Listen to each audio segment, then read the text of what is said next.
कहानी है रामपुर गांव की, जहां के मर्द महिलाओं को हमेशा नीचा दिखाने की कोशिश में रहते। अरे अभी तक खाना नहीं आया, क्या मुझे एक और शादी करने की जरूरत है? नहीं जी नहीं, ऐसा मत करना, वरना मैं कहाँ जाऊंगी। खाना लेकर मैं अभी आई जी। गांव की पंचायत में भी फैसले हमेशा औरतों के खिलाफ ही रहते। मैं जो फैसला सुनाता हूँ वो भगवान की आज्ञा होती है। इस लड़के ने अपने मन से शादी करके अच्छा नहीं किया। लड़के को घर भेज दो और इसकी शादी इसकी जाति की किसी लड़के से करवा दो, लेकिन ये लड़की, इसे तो गांव के बाहर निकाल दो। नहीं नहीं जमींदार साहब, ये क्या बोल रहे हैं? ऐसा नहीं हो सकता। मेरी बेटी मासूम है, इसे अच्छे बुरे की समझ नहीं है। अरे कहाँ जाएगी ये बेचारी? कहाँ जाएगी?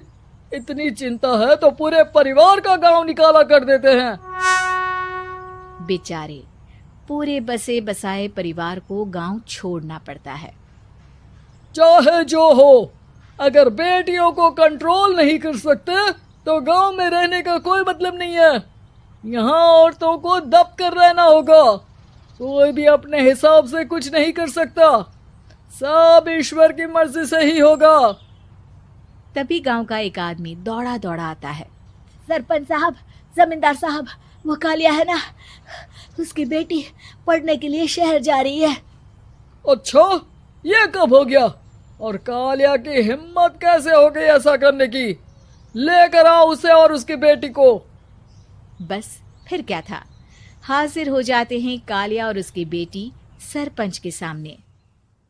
और कालिया, ये क्या सुनने में आ रहा है? बेटी को इंजीनियर बना रहा है तू? और ये बता, गांव में तो स्कूल नहीं है, फिर कहां से इतनी क्लास पास कर गई तेरी बेटी? राधा, जो कि कालिया की बेटी है, उसे लगता है कि सरपंच उसकी तारीफ कर रहे हैं। सरपंच जी, मैंने ऑनलाइन पढ़ाई की है, डिस्टेंस लर्निंग से। सभी में मैंने अच्छे नंबर पाए हैं, जिसे देखते हुए शहर की इंजीनियरिंग कॉलेज में मुझे स्कॉलरशिप मिली है। वाह जी वाह, क्या होती है ये? पहले तो ये बताओ, फिर आगे की बात करते हैं। पूरा गांव राधा की बात सुन रहा था और राधा बोलती जा रही थी।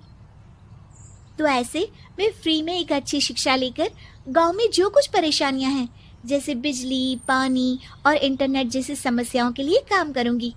मैं गांव को शहर से जोड़ने के लिए पुल का निर्माण करवाने का प्रस्ताव रखूंगी। मुझे पूरी उम्मीद है कि जल्द ही हमारा गांव भी तरक्की की राह पर चल पड़ेगा। राधा की बात सुनकर सारे गांव वाले ताली बजाने लगते हैं। सरपंच को समझ नहीं आता कि वो क्या करे। चुप रह नादान लड़की, गांव के खिलाफ जाने के लिए तुझे गांव से बेदखल कर दिया जाएगा, वो भी पूरे परिवार के साथ। और हाँ, अगर ठीक से गांव में रहना चाहती है तो ये पढ़ाई लिखाई छोड़ दे। हम तेरे लिए गांव का कोई होनहार लड़का देखेंगे। तभी गांव का एक आदमी बोल पड़ता है। अरे नहीं नहीं सरपंच जी, राधा बिटिया जो बता रही है, अगर वैसा हो जाए तो हम लोगों को पैसा कमाने के लिए बाहर नहीं जाना पड़ेगा। हाँ जी, और ना ही कोसों दूर पानी के लिए भटकना पड़ेगा। हमारे बच्चे भी अच्छी पढ़ाई कर सकेंगे और आगे बढ़ेंगे, ना कि हमारी तरह खेती करते बैठेंगे। क्यों गांव वालों, राधा बिटिया का साथ देना चाहिए ना। सरपंच देखता है कि गांव राधा के साथ है तो वो चुप हो जाता है। वो घर आकर अपने सलाहकार से बात करता है, जो बहुत ही चालाक किस्म का इंसान होता है। अरे सरपंच साहब, आपको बहुत ही होशियारी से काम लेना पड़ेगा। एक बार गांव तरक्की कर गया, यहाँ के बालक पढ़ लिए तो कोई ना पूछेगा आपको।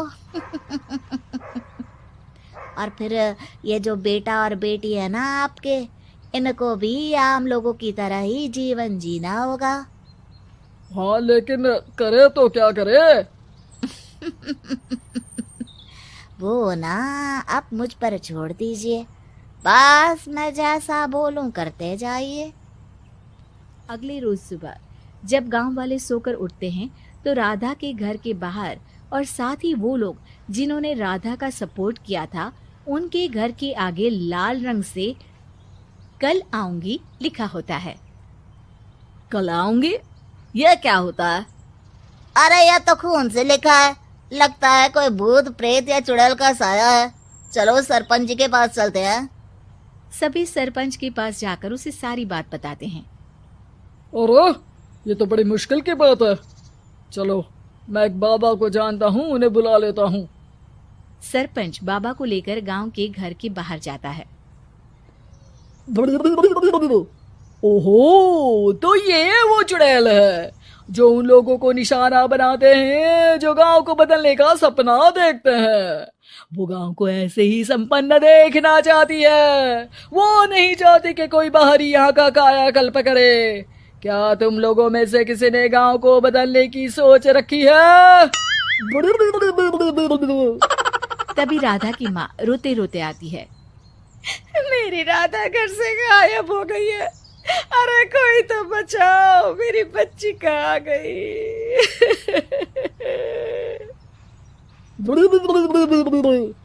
ले गई वो चुड़ैल, तेरी बच्ची को ले गई।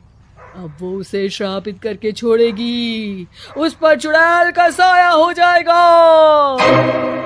तभी बुरी सी हालत में राधा भी वहां आ जाती है। उसके बाल चुड़ैल की तरह फैले होते हैं और कपड़ों में खून लगा होता है। सभी राधा को देखकर डर जाते हैं। माँ, पता नहीं मुझे कौन उठा कर ले गया था।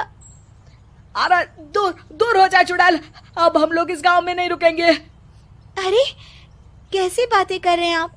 कल तो आप मेरे भरोसे गांव का हुलिया बदलने, अपने बच्चों को पढ़ाने और तरक्की उन्नति की बात कर रहे थे, तो आज क्या हो गया आपको?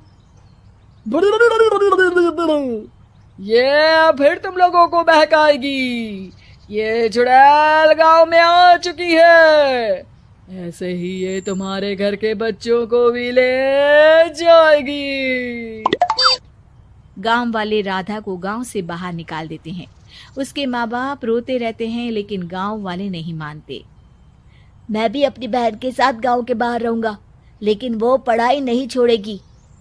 वहीं सरपंच के घर पर सलाहकार कहता है। देखा, सांप भी मर गया और लाठी भी नहीं टूटी। लेकिन अगले ही दिन सरपंच के घर के बाहर भी वही शब्द लिखे होते हैं। और फिर सरपंच की बीवी कहती है, हमारी बेटी को किसी ने अगवा कर लिया है। तभी राधा का भाई वहां आ जाता है। अरे गांव वालों, मैंने सरपंच जी की बेटी को देखा था। वो चुड़ैल उसे उठाकर ले जा रही थी। अरे क्या मजाक कर रहे हो? नहीं नहीं सरपंच जी, आप नहीं जानते। वो चुड़ैल अब आपकी बेटी में आ जाएगी, जैसे राधा के अंदर आ गई थी। तभी सरपंच की बेटी वैसी ही हालत में वहां आती है जैसे राधा आई थी।